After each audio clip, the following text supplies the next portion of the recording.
Winter Update is our holiday celebration of all things Halo. We're delivering our Campaign Network Co-op, our Forge Open Beta. We're shipping a whole bunch of cool things inside of our free-to-play multiplayer product. It's all free, coming out on November 8th of this year.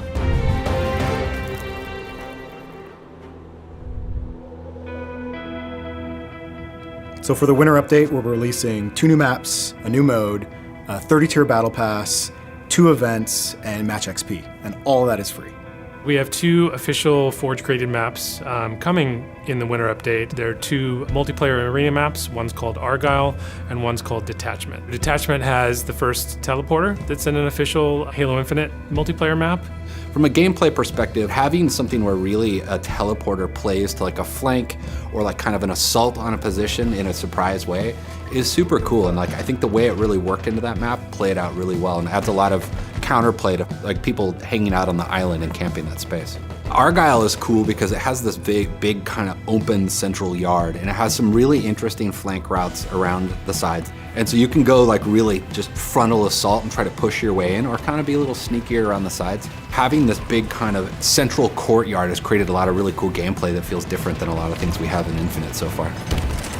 The new mode in the Winter Update, Covert One Flag, is our first asymmetrical mode. One team is the attacker and one team's the defender.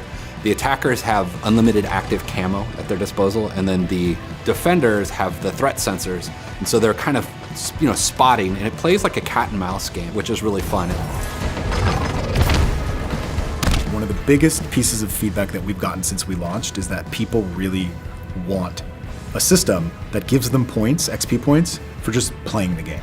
The new Match XP system actually rewards players for playing. As you're playing matches, you get XP. If you win, you get a little bit of bonus XP. If you perform well, you get a little bit of bonus XP. And we're trying to tune that system so that it actually gets you moving through the battle pass a lot quicker than we have in the past. The Winter Update has a 30-tier free battle pass that is full of really fun stuff. That battle pass is full of reach stuff and some player favorites like the CQC and CQB, armor attachments with knives. It's really, really cool. And again, it's free. We also have 2 events going on with the Winter Update. The one in December is called Winter Contingency 2. And then in January, we have the Joint Fire event. I'm excited for folks to jump in to start enjoying the new additions that are coming with the November update.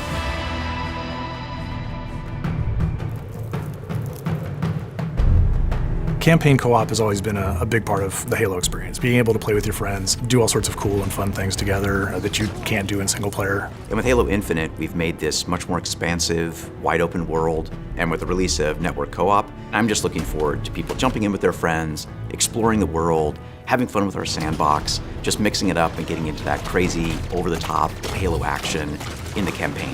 Whether you're playing single player or you're playing co-op with your friends, any progress made is saved. So it's not a case now where, you and I are going to get together, we're going to play, and we're going to play your game. What we're going to do is start everybody at the place where the furthest behind player was in their individual save file that they picked. Nobody misses any of the campaign, nobody's breaking the sequence, and you're still getting to experience the full story in order. Objects are the same way. Collectibles, data pads, even Spartan cores. So if you've collected a Spartan core, let's say, and I haven't, when we go to that Spartan core, it's still interactive. And any one of us can activate it to collect it. Those who haven't collected that particular Spartan core, they get it. And a fun little feature specifically regarding skulls is at the beginning of the fire team when you're setting it up, the set of skulls we'll have to choose from is all the skulls that everybody has brought. And so it's a bit of a bragging moment from you. You can say, yeah, birthday party, that's mine. With moving to a semi-open world Halo game, we wanted to make it so that you have this ability to go explore, find things, go take on an outpost or a base or something like that, however you guys want to do it. It's like, hey, you go take that tower, we're going to go take this tower, and you can split up and do your stuff. But there is a limit because it is a co-op game, so it's not the idea that we're being put into a world and you all just go do your own game. The idea is to play together. That's the focus. If you're in one of our interior maps, these are more of the linear, traditional Halo style levels. As you progress through the level, if someone in the fire team is too far behind, then they'll be brought up with the rest of the team. When you're out on the ring, what we have is a radius-based system. We went to the largest base that we have in the game, and then basically made the space double that. So you have tons of room to go outside of that, come back, lots of room for aerial vehicles. Unlike previous Halos, you don't lose your weapons when you die in this one. You respawn with the same stuff you had when you die. So there's really not a mechanical penalty other than the respawn time, and your teammates have to be safe to spawn on.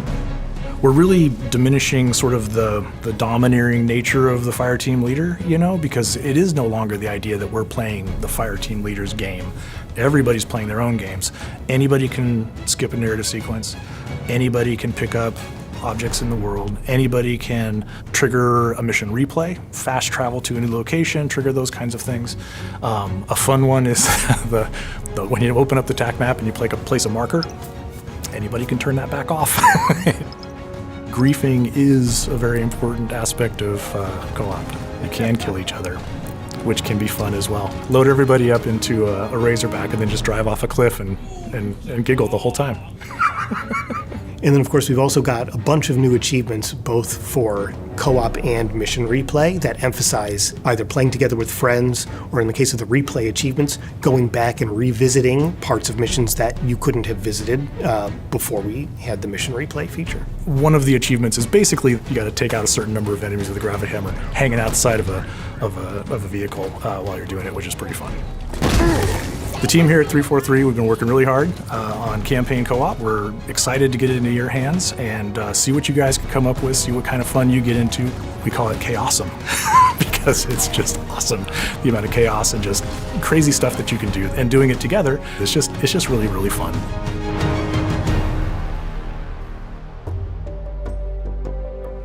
As part of the free winter update, we're super excited to release the Forge Open Beta, our most powerful Forge tool yet. Well, ever since Halo 3, Forge has been the way that we unlock all the creativity of our players. Allows them to jump in, make their own maps and modes, whole new experiences. When Forge launched, it was a cool tool for the community to start playing with maps and having influence on maps where spawners were, moving some objects around. It wasn't quite a fully robust tool set for building levels yet. And that's where it's kind of evolved to and then beyond. Now it's like its own little game editor. With the release of the beta, we're inviting everyone to participate in Forge. And the good news is all the work that you do on your maps and modes and anything else inside of Forge, that's going to be saved and continue on.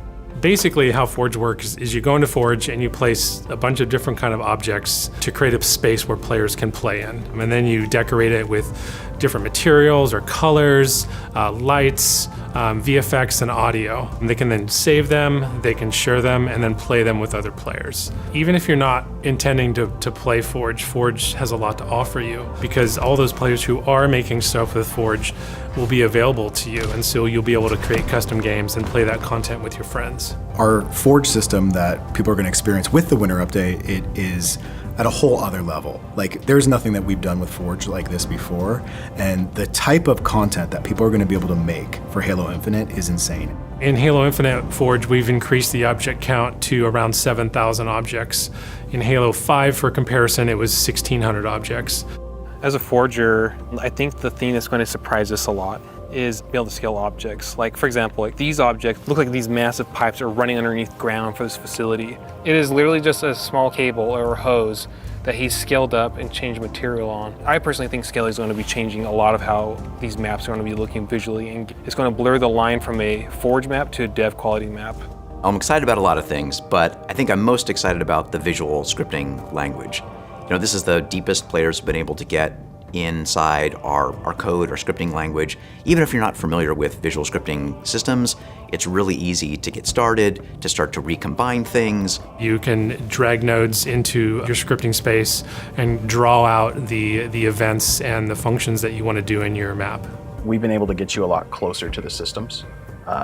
We've got over 100 different nodes that I could only dream of back as a player in Halo 5. I'm very, very excited to be able to offer these to players, like things that I wanted to do before, and finally we get to do them now.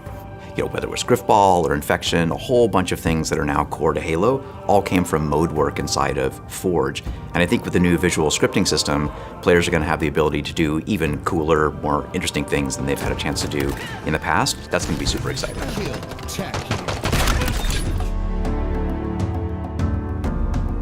Forge launch will be supporting 6 canvases, and moving forward, we'll be adding to canvases as we can. The canvas diversity we have is pretty fantastic. In fact, we have a player requested canvas, which is blank, which is just an empty canvas. So no matter what kind of experience you're trying to create, the canvas backdrop, well, we've got your back. We're super excited to bring NavMesh into Forge. NavMesh is basically data that Spartan bots rely on to navigate a map.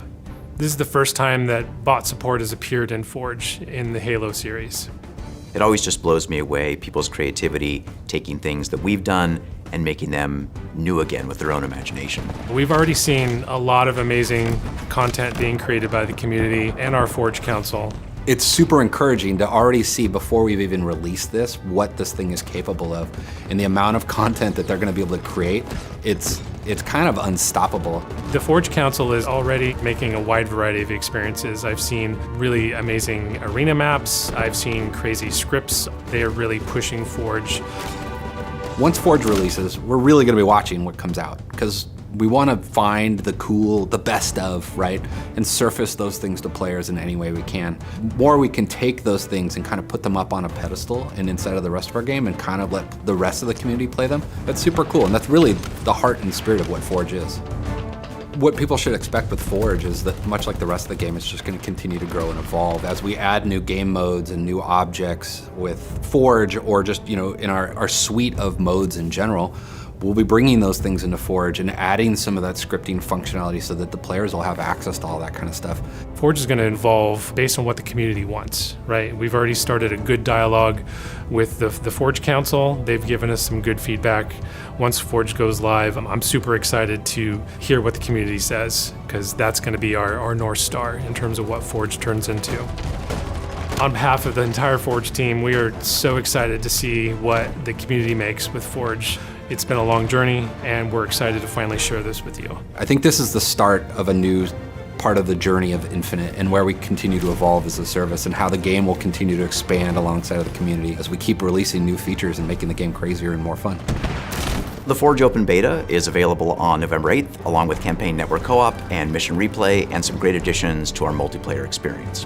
All part of the Winter Update.